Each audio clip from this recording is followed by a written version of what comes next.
ನಿಮ್ಮ ಬಿಸ್ನೆಸ್ ಯಾವುದೇ ಇರಲಿ ಅದನ್ನು ಪ್ರಚಾರ ಮಾಡಬೇಕಾದ್ರೆ ಸುಮನ್ ಟಿವಿಯಿಂದಲೇ ಸಾಧ್ಯ. ಕೂಡಲೇ ಸಂಪರ್ಕಿಸಿ.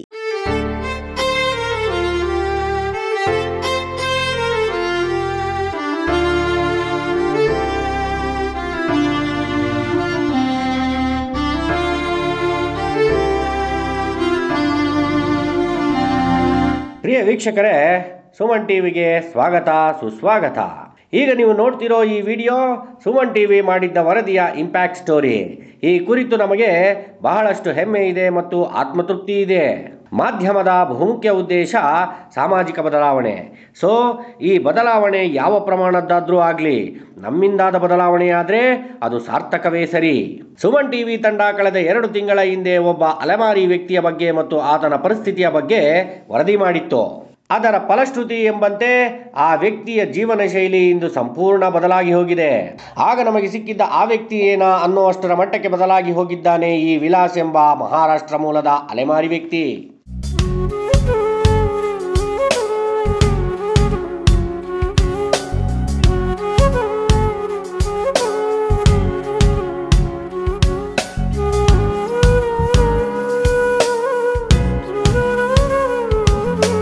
ಪ್ರಿಯ ವೀಕ್ಷಕರೇ, ಮಾನವ ಕುಲದ ಉದ್ಧಾರಕ್ಕಾಗಿ ಸ್ವಾಮಿ ವಿವೇಕಾನಂದರು ಒಂದು ಒಳ್ಳೆಯ ಸಂದೇಶವನ್ನು ಕೊಟ್ಟಿದ್ದಾರೆ. ಅದೇನು ಗೊತ್ತೇ? ತ್ಯಾಗ ಮತ್ತು ಸೇವೆ ಎಂಬ 2 ವಿಚಾರಗಳಿಂದ ಮಾತ್ರ ಮನುಷ್ಯ ಶಾಶ್ವತವಾಗಿ ಉಳಿಯಬಲ್ಲನೇ ಹೊರತು ತನ್ನ ಧನ ಸಂಪತ್ತು ಮತ್ತು ಐಶ್ವರ್ಯಾದಿಗಳಿಂದಲ್ಲ. ಇತಿಹಾಸದಲ್ಲಿ ಚಿರಸ್ಥಾಯಿಯಾಗಿ ಉಳಿದಿರುವ ಎಲ್ಲ ಮಹಾಪುರುಷರು, ದಾರ್ಶನಿಕರು, ಸಾಧು ಸಂತರು, ಸಮಾಜ ಸೇವಕರು ಎಲ್ಲರೂ ತಮ್ಮ ತಮ್ಮ ತ್ಯಾಗ ಮತ್ತು ಸೇವೆಗಳಿಂದಲೇ ಆ ಸ್ಥಾನ ಪಡೆದವರು.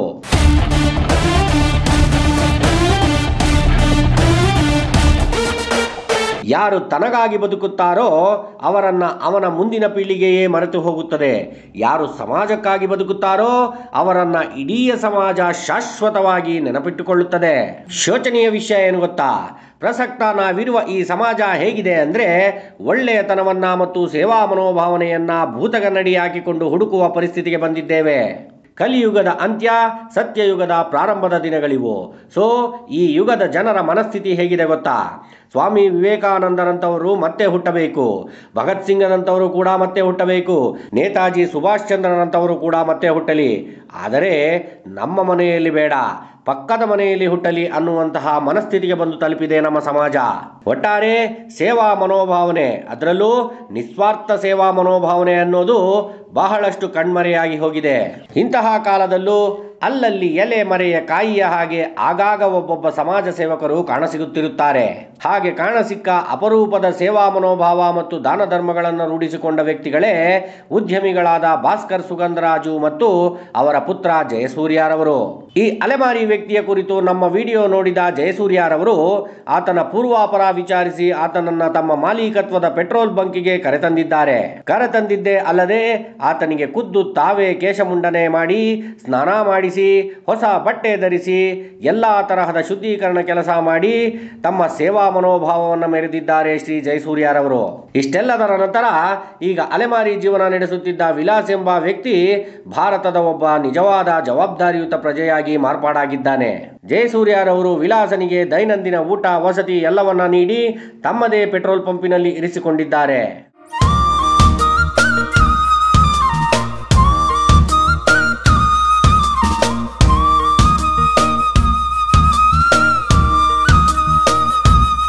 ಈ ಕುರಿತು ವಿಲಾಸನನ್ನ ಮಾತನಾಡಿಸಿದಾಗ ಜಯಸೂರ್ಯರವರು ನನಗೆ ದೇವರ ಸಮಾನ, ಗಾಡ್ ಫಾದರ್, ಅವರನ್ನು ನಾನು ಜೀವಮಾನದಲ್ಲಿ ಎಂದೂ ಮರೆಯಲಾರೆ ಎಂಬ ಭಾವುಕ ಮಾತುಗಳನ್ನಾಡಿದ. सूर्या भैया तो क्या कह सकते हैं आप सूर्या भाई को? सूर्या भाई तो इट्स लाइफ है अपनी. बहुत बढ़िया तो लाइफ के लिए तो सिक्योर आपका लाइफ स्टाइल ही चेंज किए थे उन्होंने ऐसा, इसलिए सूर्या भाई को थैंक्स कर सकते हैं. यस थैंक्स कर सकते हैं. Yes I am trust. इस तरह के गॉड पर भी जितना ट्रस्ट नहीं करता हूँ उतना ट्रस्ट उन पर करता हूँ. ಈ ಎಲ್ಲ ಮಾರ್ಪಾಡಿಗೆ ಕಾರಣರಾದ ಜಯಸೂರ್ಯರವರನ್ನು ಮಾತನಾಡಿಸಿದಾಗ ಅವರು ಏನು ಹೇಳಿದರು ಎಂದು ನೀವೇ ಕೇಳಿಸಿಕೊಳ್ಳಿ. ಅವನ ಬಗ್ಗೆ ವಿಚಾರಿಸ್ಕೊಂಡಾಗ ಏನು ಮಾಡ್ತಾ ಇದ್ದ, ಏನೋ ಬುಕ್ಗಳು ಓದ್ತಿರ್ತಾ ಇದ್ದ, ಅದು ಏನೋ ಫ್ಲೂಟ್ ಓದ್ತಾ ಇದ್ದ, ಮತ್ತು ಏನೋ ಒಂದು ಕೆಲಸ ಮಾಡ್ತಿರ್ತಿದ್ದ, ಸುಮ್ಮನೆ ಕುತ್ಕೊಂಡು ಕಾಲ ಕಳೆಯೋದು ಈ ಥರ ಎಲ್ಲ ಮಾಡ್ತಾ ಇರಲಿಲ್ಲ. ಹಂಗಿದ್ದಾಗ ನಾವು ಯಾಕೆ ಏನು ಅಂತ ಅಂದ್ಬಿಟ್ಟು ಒಂದು ದಿವಸ ಕರೆದು ಮಾತಾಡಿದಾಗ ಹೇಳ್ದ, ಈ ಥರ ಹಿಂಗೆ ನಾನು ಮುಂಬೈಯಲ್ಲಿ ನಂದರ್ಬಾರ್ ಅನ್ನೋ ಡಿಸ್ಟಿಕಲ್ಲಿ ಇವ್ರ ಊರು, ಅಲ್ಲಿಂದ ಬಿಟ್ಕೊಂಡ್ಬಿಟ್ಟಿದ್ದಾನೆ, ಫ್ರೆಂಡ್ಸ್ ಯಾರೋ ಸ್ವಲ್ಪ ಮೋಸ ಮಾಡಿಬಿಟ್ಟಿದ್ದಾರೆ ಅವನ ಜೊತೆಯಲ್ಲಿರೋ ಫ್ರೆಂಡ್ಸು. ಅದರಿಂದ ಅವನು ಅವಾಗ ಊರು ಬಿಟ್ಟು ಬಂದು ಅವನು ಇದು ಕಡೆನೇ ಅಂದರೆ ಒಂದೊಂದು ಸ್ವಲ್ಪ ದಿವಸ ಒಂದೊಂದು ಕಡೆ ಇದ್ದು ಬಂದು ಕೊನೆಗೆ ಅವನು SJCIT ಕಾಲೇಜ್ ಹತ್ರ ಅಲ್ಲಿ ಸುಮಾರು ಒಂದು 6-7 ತಿಂಗಳಿಂದ ಅಲ್ಲೇ ಇದ್ದ. ಅದಕ್ಕೆ ಮುಂಚೆ ಎಲ್ಲ ಒಂದು ತಿಂಗಳು 1.5 ತಿಂಗಳು ಒಂದೊಂದು ಕಡೆ ಇದ್ದು ಬರ್ತಾ ಇದ್ದ. ಆಮೇಲೆ ಆಯ್ತು ಅವನ್ನ ಏನೋ ಒಂದು ಮಾಡೋಣ ಅಂತ ಅಂದ್ಬಿಟ್ಟು ದೇವ್ರು ನಮಗೊಂದು ಅವಕಾಶ ಕೊಟ್ಟಾಗ ಏನೋ ಒಂದು ಮಾಡಬೇಕಂತ ಅಂದ್ಬಿಟ್ಟು ಮಾತಾಡಿದಾಗ ಈ ಥರ ಹಿಂಗೆ ಕಷ್ಟ ಆಯಿತು ನನಗೆ ಅಂತ ಹೇಳ್ದ. ಮತ್ತು ಸ್ವಲ್ಪ ಫುಲ್ ಎಜುಕೇಟೆಡ್ ಇದ್ದಾನೆ ಅವನು, ಫುಲ್ ಇಂಗ್ಲೀಷ್ ಪೇಪರ್ ಕೊಟ್ಟರೆ ಕಂಟಿನ್ಯೂಸ್ ಆಗಿ ಓದ್ತಾನೆ, ನೀವೇನು ಕ್ವಶನ್ ಕೇಳಿದ್ರು ಆನ್ಸರ್ ಹೇಳ್ತಾನೆ, ಆಧಾರ್ ಕಾರ್ಡ್ ನಂಬರ್ ಅವ್ನ ಬಾಯಲ್ಲೇ ಇದೆ, ಅಕೌಂಟ್ ನಂಬರ್ ಬಾಯಲ್ಲೇ ಇದೆ, ನೀವೇನು ಹೇಳಿದ್ರು ಅವ್ನ ಫ್ರೆಂಡ್ ನಂಬರ್ ಹೇಳ್ತಾನೆ, ಪ್ರತಿಯೊಂದು ಹೇಳ್ತಾನೆ. ಎಲ್ಲ ನಾವು ಅವನು ಕಲೆಕ್ಟ್ ಮಾಡಿದ್ರೆ ಇನ್ಫಾರ್ಮೇಷನು, ಅವ್ನ ಆಧಾರ್ ಕಾರ್ಡ್ ಎಲ್ಲ ಡೌನ್ಲೋಡ್ ಮಾಡಿ ಅವ್ನ ಫ್ರೆಂಡ್ಸ್ನು ಕಾಂಟ್ಯಾಕ್ಟ್ ಮಾಡಿದ್ರಿ. ಆಮೇಲೆ ಅವ್ರ ಮನೆಯವ್ರನ್ನೂ ಕಾಂಟ್ಯಾಕ್ಟ್ ಮಾಡಿದ್ರೆ ಅವ್ರ ಮನೆಯವ್ರೇನು ಸೇರಿಸ್ಕೊಳ್ಳೋಕ್ಕೆ ರೆಡಿ ಇರಲಿಲ್ಲ. ಮತ್ತು ಆರ್ಟಲ್ಲಿ ಓಲಿದೆ ಅಂತಂದ್ರೆ ಮೆಂಟಲಿ ಸ್ವಲ್ಪ ಇದಿರೋದ್ರಿಂದ ನಾನು ಒಂದು ಸ್ವಲ್ಪ ಭಯ ಆಯ್ತು ನಮಗೂ ಇರ್ಬೋದೇನೋ ಇಲ್ಲೋ ಅಂತನೋ. ಆಮೇಲೆ ಆ ಥರ ಎಲ್ಲ ಏನಿಲ್ಲ. ಆಮೇಲೆ ಕರ್ಕೊಂಡು ಹೋಗ್ತೀನಿ ಅಂತ ಹೇಳ್ತಾನೆ ಇದ್ದೆ. ಆಮೇಲೆ ಒಂದು ದಿವಸ ಅದಕ್ಕೆ ಅಂತಾನೆ ಫಿಕ್ಸ್ ಆಗ್ಬಿಟ್ಟು ರಾತ್ರಿನೆಲ್ಲ ರೆಡಿ ಮಾಡ್ಕೊಂಡು ಬೆಳಗ್ಗೆ ಹೋದ್ರಿ ಬರಲ್ಲ ಅಂತ ಕೂತ್ಕೊಂಬಿಟ್ಟ. ಆಮೇಲೆ ಅವನು ಕನ್ವಿನ್ಸ್ ಮಾಡಿ ಹಿಂಗೆ ಅಂತ ಹೇಳ್ಬಿಟ್ಟು ಕರ್ಕೊಂಡು ಬಂದು ಅವನು ಬಟ್ಟೆ ಎಲ್ಲ ಒಳಗಡೆ ಎಲ್ಲ ಒಂದು 5-6 ಬಟ್ಟೆ ಹಾಕಿದ್ದ. ಆಮೇಲೆಲ್ಲ ರೆಡಿ ಮಾಡಿಸ್ಬಿಟ್ಟು ನೀಟಾಗಿ ನಾವೇ ಎಲ್ಲ ಏನೋ ಶೇವಿಂಗ್ ಎಲ್ಲ ಮಾಡಿಸ್ಬಿಟ್ಟು ನಾವೇ ಮಾಡಿ ಸ್ನಾನ ಎಲ್ಲ ಮಾಡಿಸ್ಬಿಟ್ಟು ರೆಡಿ ಮಾಡಿದ್ರಿ. ರೆಡಿ ಮಾಡ್ಬಿಟ್ಟು ಇದು ಮಾಡಿದ್ರಿ. ಇದೇ ಕಣ್ರಿ ನಿಜವಾದ ಸೇವಾ ಮನೋಭಾವ ಅಂದ್ರೆ.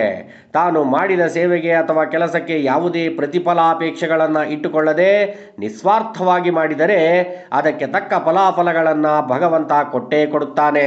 ಜಯಸೂರ್ಯರವರ ತಂದೆಯವರಾದ ಶ್ರೀಯುತ ಭಾಸ್ಕರ್ ರವರು ಒಬ್ಬ ಅಪ್ಪಟ ಗೋಪ್ರೇಮಿ ಮತ್ತು ವನ್ಯಜೀವಿ ಪ್ರೇಮಿ.